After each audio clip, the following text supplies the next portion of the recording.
일본의 관광지로 유명한 교토시가 최대 10배까지 숙박세 인상을 최대 10배 인상할 계획입니다. 앞서 보신 것처럼 교토의 숙박세가 2026년 3월부터 대폭 인상된다고 해요. 최대 10배, 만엔까지 올린다고 합니다. 그러자 많은 사람들이 이제 교토 못 가겠네, 교토에서 숙박하기 어렵겠네 라는 의견들이 많더라고요. 그렇다면 정말 도대체 얼마나 오르는 걸까요? 그리고 왜 올리는 걸까요? 뉴스에서 다루지 않은 뒷이야기들을 해볼까 합니다. 이번 숙박세 인상의 가장 핵심은 숙박세 기준을 3단계에서 5단계로 바꿨다는 것이었어요. 지금의 교토의 숙박세는 숙박비에 따라 하루에 200엔, 500엔, 1000엔을 납부해야 하는 3단계로 나눠져 있는데요. 이걸 세분화하여 5단계로 나눠서 하루에 숙박비가 6,000엔 미만이면 200엔, 6,000엔에서 20,000엔까지는 400엔, 20,000엔에서 50,000엔까지는 1,000엔, 50,000엔에서 100,000엔까지는 4,000엔, 100,000엔 이상은 10,000엔을 징수한다고 합니다. 그러니 사실 뉴스에서 이야기하는 최대 10배, 10,000엔이라고 하는 것은 하루 100,000엔짜리 이상 숙박에 해당되는 것이죠. 저는 비즈니스 호텔을 주로 이용해서 상관이 없는 이야기입니다만 어쨌든 이렇게 달라짐에 따라 부담은 분명히 커지는 것은 맞는 것 같아요. 예를 들어 20,000엔 초반 정도의 숙박시설에서 2명이 이틀을 묵는다고 치면 현재는 1인당 500엔에 2명, 2일을 곱해서 2,000엔의 숙박세를 납부해야 하지만 내년 3월부터는 1인당 1,000엔에 2명, 2일을 곱한 4,000엔을 납부해야 합니다. 혼자 가는 경우도 마찬가지인데요. 저는 보통 2박 3일로 교토에 가서 10,000엔 전후의 호텔에 묵는데요.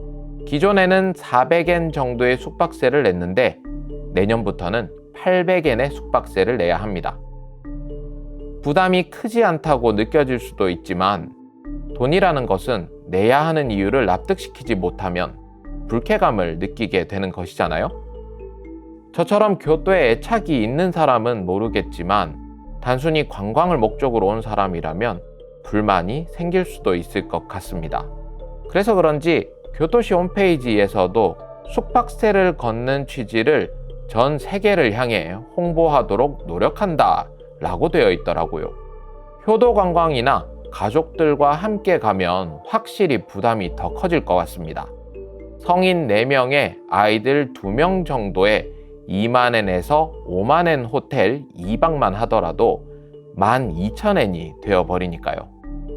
확실히 이건 좀 부담이 될 것 같기도 하네요. 참고로 아이들의 경우에는 숙박 요금이 발생하는 경우에 과세가 된다고 홈페이지에서 설명하고 있습니다. 일본에서는 11개 도시에서 이미 숙박세를 도입하고 있는데요. 유독 왜 교토는 이렇게 숙박세를 크게 올리는 걸까요? 가장 큰 이유가 오버 투어리즘, 즉 관광객이 너무 많아서 몸살을 앓고 있다 라고 이야기합니다. 그런데 사실 여기에는 더 중요한 돈 문제가 얽혀 있어요. 교토는 항상 재정 부족에 시달리고 있는 가난한 동네예요. 사실 일본의 지방자치가 전체적으로 가난한 편이라 스스로 조달하는 재정이 쓰는 돈이 30% 정도밖에 되지 않는다고 하여 사말자치라고 비꼬아 이야기합니다.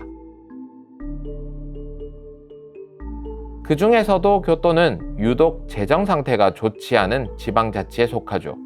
왜냐고요? 그건 교토가 사찰이 많고 학생이 많기 때문에 세금 징수의 대상이 적기 때문이에요. 거기에 효율이 떨어지는 지하철을 큰 공사비를 들여 한 탓에 무리하게 쓴 돈도 많았고요. 그래서 만성적인 재정 적자에 허덕였어요. 그나마 최근 관광객이 늘면서 회복된 편이죠. 결국 세금 징수 대상이 적은 탓인데 그 때문에 교토시도 사찰 등의 종교법인에 대해서 과세를 하려고 시도한 적이 있었어요. 옛날 일이긴 하지만 1985년 일명 고도세라는 것을 도입하려고 했었죠. 사찰의 입장료에 세금을 붙이는 것이었는데요. 하지만 결국 유지하지 못했습니다. 왜 못했냐고요? 우리가 잘 아는 청수사나 금각사 등 일부 유명 사찰들이 반발하며 관광객을 받지 않아 버렸거든요. 그 결과 관광객은 2년 동안 약 200만 명 가까이 감소해 버렸고, 설상가상으로 사찰 인근의 상가 주민들이 장사가 안 돼서 못 살겠다고 연일 항의 시위가 이어졌어요. 결국 시 정부는 백기를 들었고 고도세는 없던 일로 마무리되었습니다. 세금을 더 걷어야겠는데 거둘 곳은 없고, 이런 상황에서 지금의 숙박세 도입은 교토시 입장에서는 구세주가 된 것인데요. 숙박업계는 종교법인처럼 반발이 크지도 않고 만만하기도 할 거고요. 심지어 지금처럼 오버 투어리즘이 심해서 교토 주민이 불편함이 크다는 여론이 모여진다면 명분도 충분할 테고요. 게다가 처음 숙박세가 도입된 2018년에 관광객이 줄어들 수 있다는 우려의 목소리도 있었지만, 코로나 이후 작년에 관광객이 최대를 기록한 것을 보면 세금 좀 걷어도 올 사람은 오네 라는 자신감이 생겼을 거예요.